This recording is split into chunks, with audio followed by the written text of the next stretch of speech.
Good morning.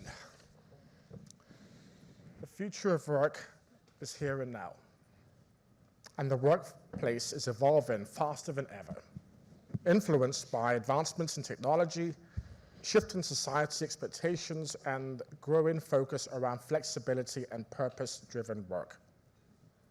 This session will explore the trends shaping the future of work, focusing on emerging technology and AI. I have the privilege of being joined by three extraordinary panelists who will speak to the issues of how we can prepare ourselves for a future of work we have yet to see.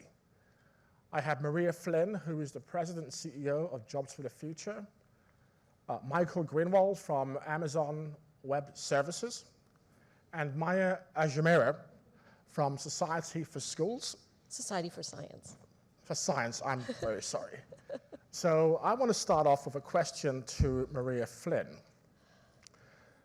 Maria's organization about 3 years ago launched a campaign to create 75 million new good jobs across the country. And that was informed by research that they had conducted that said that about 130 million Americans were not in good jobs. I have a two-part question for Maria. One is, what is a good job? And two, your campaign started about 3 years ago before AI emerged. How has the campaign changed? Great. Thanks, Gary, and good morning, everybody. It's great to be here. So as Gary said, about 2.5 years ago or so, we launched a big North Star goal that by the year 2033, we want to see 75 million American workers who face barriers to economic advancement working in quality jobs, which is about doubling the number of those workers who were in quality jobs a few years ago. And the types of workers that we are focused on really fall in 4 categories. Workers who don't have 4-year college degrees, workers of color, women, and individuals who have been impacted by the criminal justice system. When we think about what makes a quality job, first, what's most important is what makes a quality job for me might be different than what makes a quality job for you. But we look at 4 broad categories. One, obviously around pay and compensation and benefits. The second is around opportunities for advancement within the career. Way too often folks are kind of stuck at that first rung, so how do you advance workers? The third is around the structure of the job, particularly looking at the importance of high quality scheduling. And then the fourth is worker agency or worker voice. Do workers have a voice in their day-to-day role? So those are the 4 categories. And to the question around how has our kind of look at this issue shifted over the past couple of years, particularly with the acceleration of AI, one is we know that we cannot reach this goal if we don't kind of embrace and examine AI head on, both in terms of the impact that AI is having on quality jobs, how it can help create better quality jobs, and also how AI can be leveraged in the actual skilling and upskilling process that we use to help workers advance. And the other is, just really looking at what we read so much about in the news right now around the AI's impact on entry-level jobs and what that means for our goal. Thank you very much. Maya, you focus primarily around young people. That's been your career journey to date, and it's been an extraordinary story when I've seen from your bio. What role do STEM education play and mentorship in building a diverse and resilient future of work? So at the Society for Science, we are really looking for the next generation of STEM talent. We've been in this business since 1942 with the Science Talent Search. It was the Westinghouse Science Talent Search, and then Intel, and now Regeneron. And we were founded then because of national security. Who are going to be the next generation of talent to protect our country? So we move forward. We have 80,000 alumni that have built companies, that have been in the fields of basic research. This is across the world or in the US? In the US, but also across the world. We also have the largest pre-collegiate STEM competition in the world. the International Science and Engineering Fair. That was started in 1950. Look, let me tell you about education and what I think about STEM education. You don't read science, you don't read engineering. You do science, you do engineering. And we have to create the next generation of tinkerers. They have to be doing it, and they have to get their hands dirty. And our STEM education is going to be very, very important in that sense of where we're going. Mentorship plays a very, very important role. Our teachers, our young scientists, of really encouraging this next generation to do and think about science. If I can pivot slightly, Yes. so you're now talking about the future of work inspired by how we prepare our young people. I want to ask Michael this question.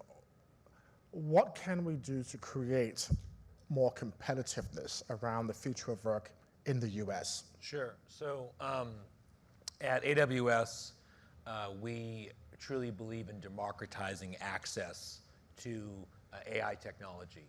And so under the administration's AI leadership umbrella, we have really leaned into how that can create pockets of competitiveness.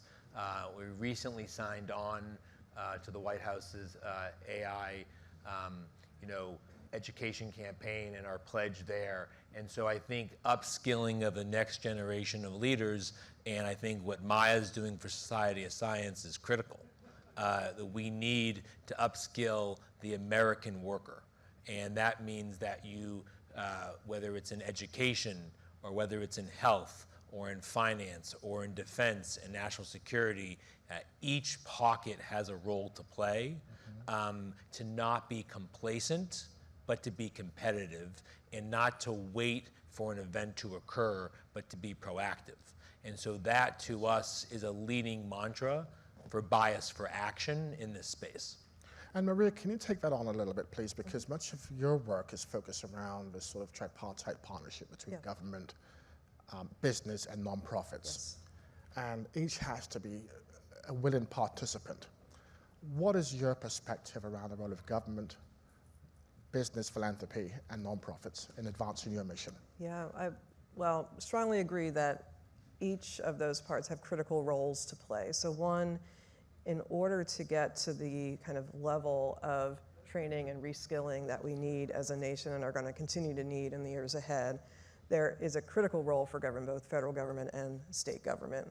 I think the moment that we are in around funding cuts is very concerning to me, because it's at a time where we actually need to be investing more in what works around ensuring folks have the skills that they need to be true lifelong learners.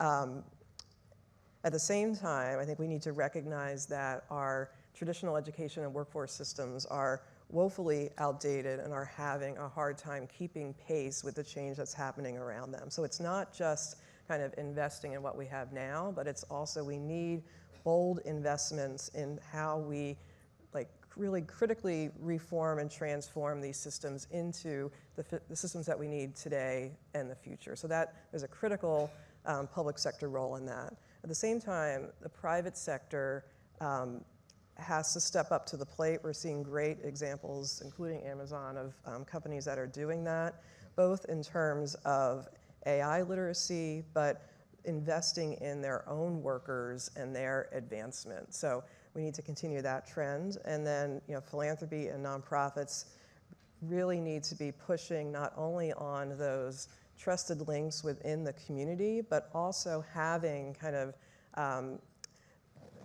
capital that can withstand some risk, right? So really being able to take bets on testing out solutions that we're going to need moving forward. I think we spend a little too much time protecting the status quo, and we need to be looking at, what is needed for us to truly be competitive and keeping pace for our talent in this country. Thank you. And Maya, we've spoken a lot about scientific literacy and how critical it is for the development of our young people. AI is here.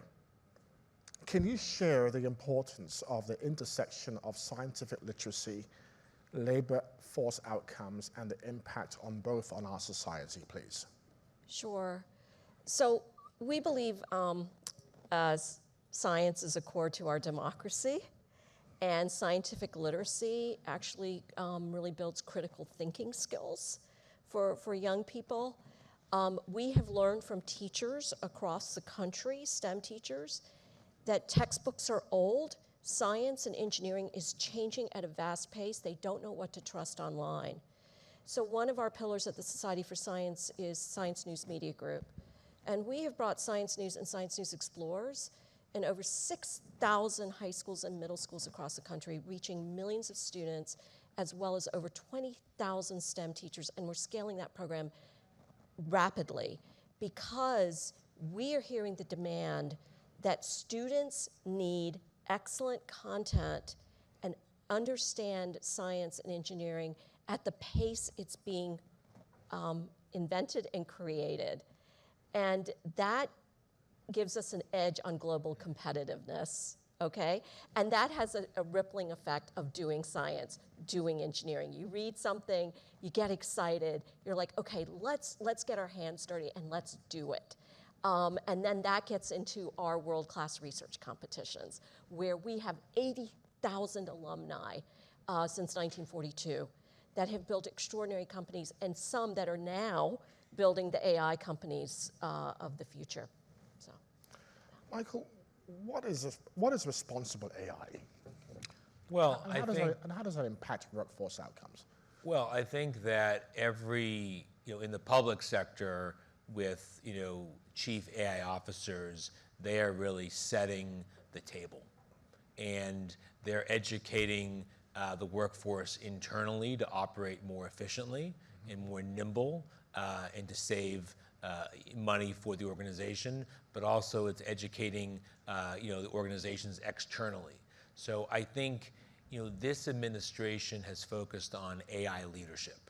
And I think when you are promoting AI leadership, of course, you want to do it in a responsible way, and that's core to our values.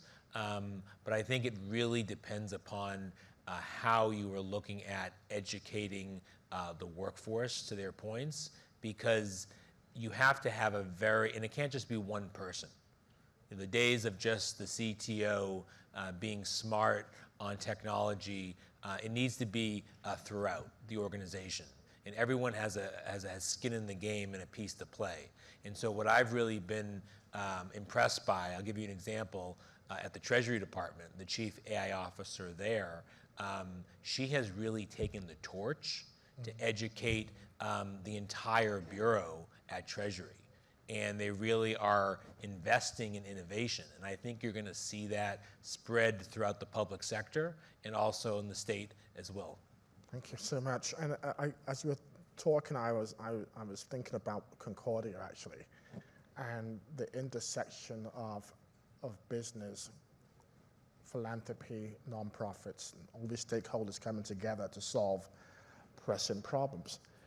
And one of the most pressing problems we have in this country is workforce outcomes for those who are low paid and low skilled. And AI is going to impact their ability to be fully engaged in the workforce.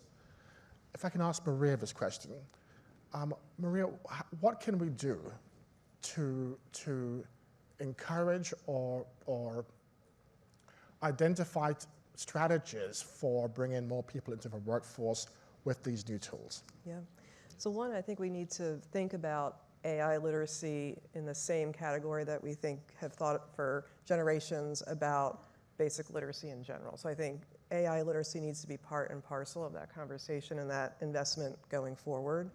I think we also need to be looking at ensuring that the AI skills that young people are learning in the K-12 system, which is critically important, but making sure those actually align and are informed by what employers want their employees to have in terms of AI skills, right? We want to make sure those kind of thinking about that skill set, that there's alignment between education and workforce.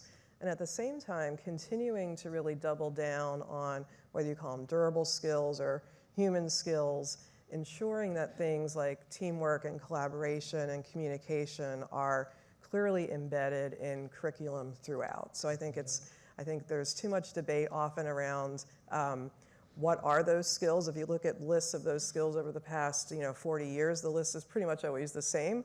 What we need to do a better job of is how we are explicitly teaching those skills and assessing those skills, because as AI continues to evolve very quickly, those essential kind of employability human skills are going to be critically important as well. And that's why democratizing access and making this free. And we've really, at Amazon, we make almost everything to have AI education free, so that we can really democratize access, allow people to learn and to grow and to cultivate those skills for the future American worker. Thank you very much. And that speaks to folks who are in the workforce who are being reskilled for the tasks that will be impacted by AI. But then we've got to prepare people who are not in the workforce for what's to come. Maya, you work with young people. You've seen their enthusiasm. You have seen their energy. How do we prepare young people better for a workforce defined by massive changes in technology? Well, again, I will say the young people that we meet, look, talent is everywhere, opportunity is not.